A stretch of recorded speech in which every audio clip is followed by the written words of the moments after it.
the climate crisis. But those stresses don't just impact all of us in terms of more 100-degree temperatures, more severe drought, or more severe storms. It really impacts food production significantly. And our farmers along the Rio Grande, what we have seen over the last several years has been very alarming. We've seen a significant decrease in water in the Rio Grande, and that directly impacts our farmers.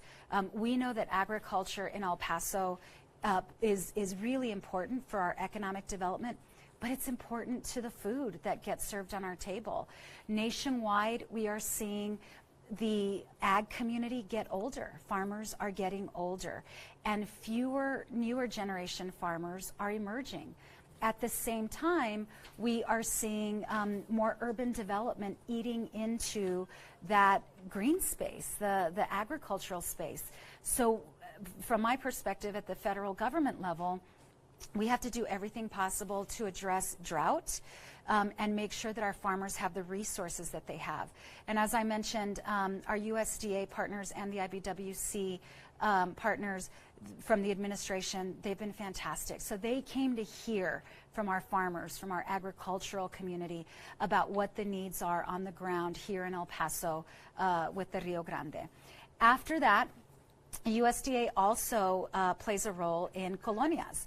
So we visited with Ayuda, an incredible organization in El Paso's Lower Valley, in El Paso County. And Commissioner Holguin joined us for that one as well.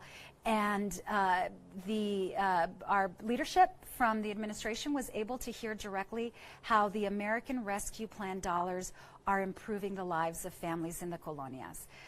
You all know I served, before I was in Congress, I was in county government for almost a dozen years, and addressing the incredible challenge and poverty that exists in colonias was a priority for us. But county governments in Texas just don't have enough money to fully address it. And that's why when I went to Congress, I wanted to make sure that we had robust federal funding.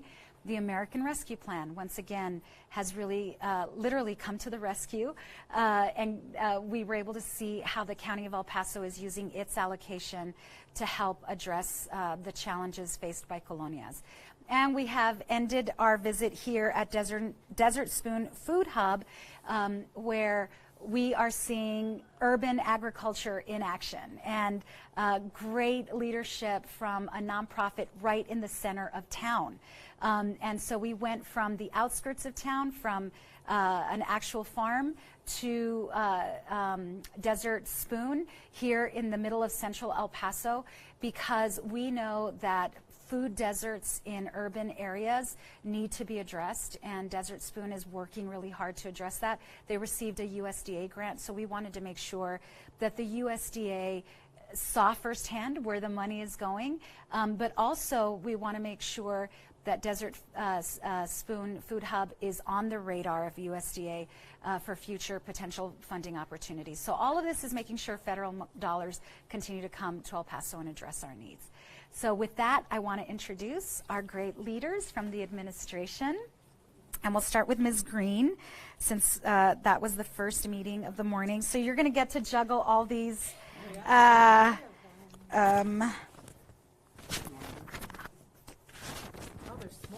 There's three. Yeah, okay, beautiful. Thank you. And then...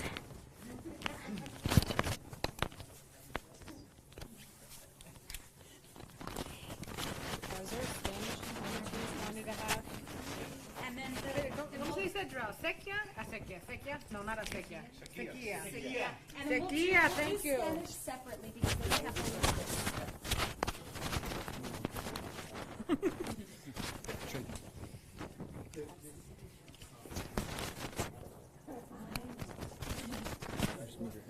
come around.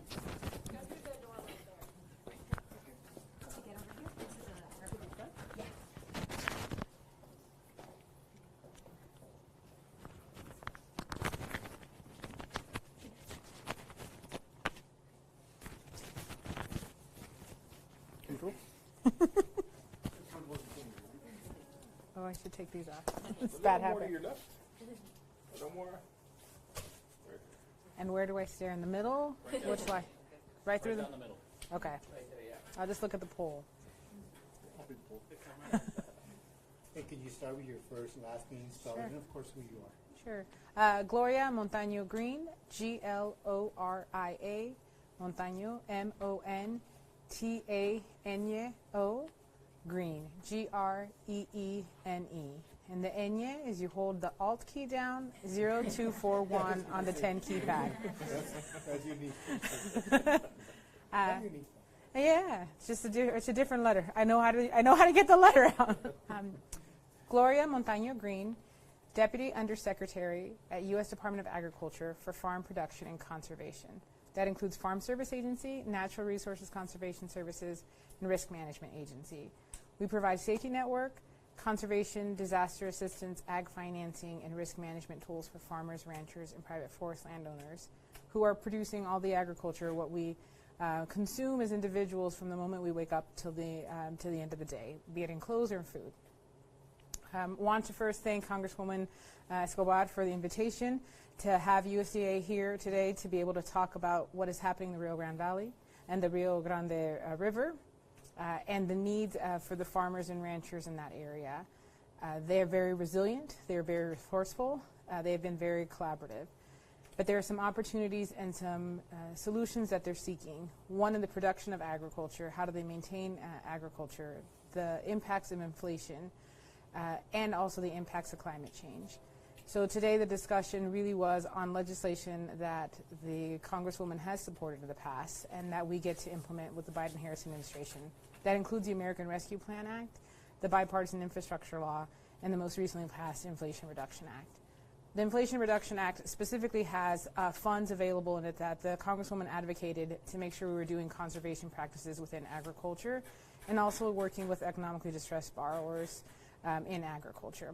So it's really great to be able to hear their concerns as we implement those programs with the guidance and understanding Western Texas and the Western farmers and ranchers and their needs. It was really great to be able to have the conversation with the colonias.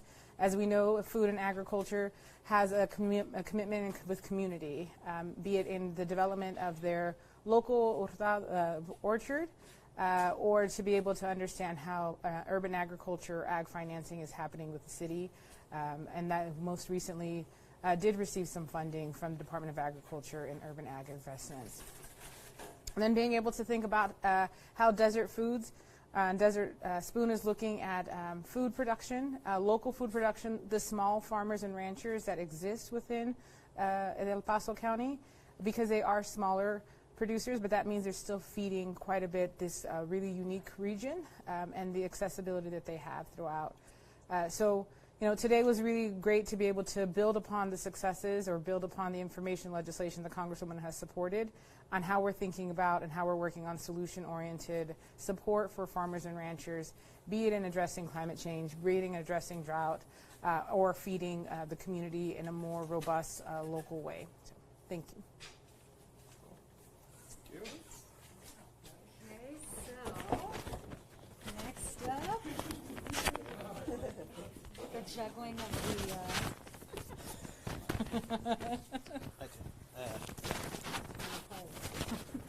You can do it like this with yours, so it'll be a little bit the jacket. Yeah. Thank you. You can go like this. And then keep all this.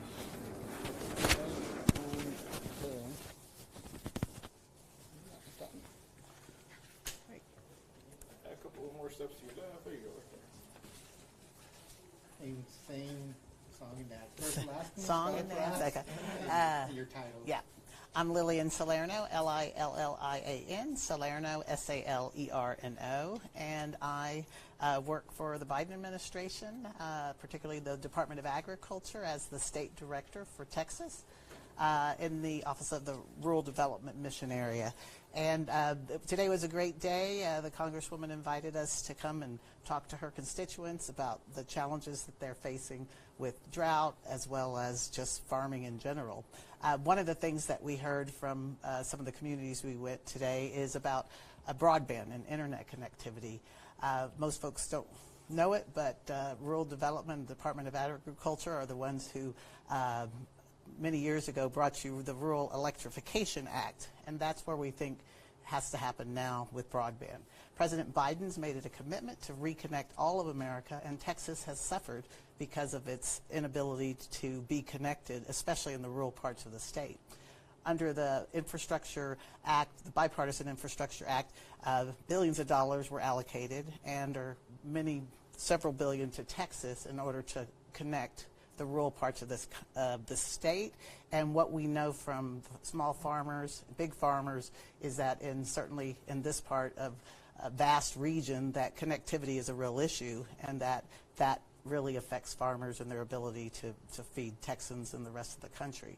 So what we're trying to do is make sure that farmers and small ag producers, as well as businesses in the rural parts of Texas, know that we're coming with services that can help make their businesses and their production go up. And part of that's through the Reconnect America, which we're in our 4th round of, and we currently have an application open, and would encourage people to connect with their USDA office and find out how to get your application, and I think before the middle of November. So that's it. Thank you. So much.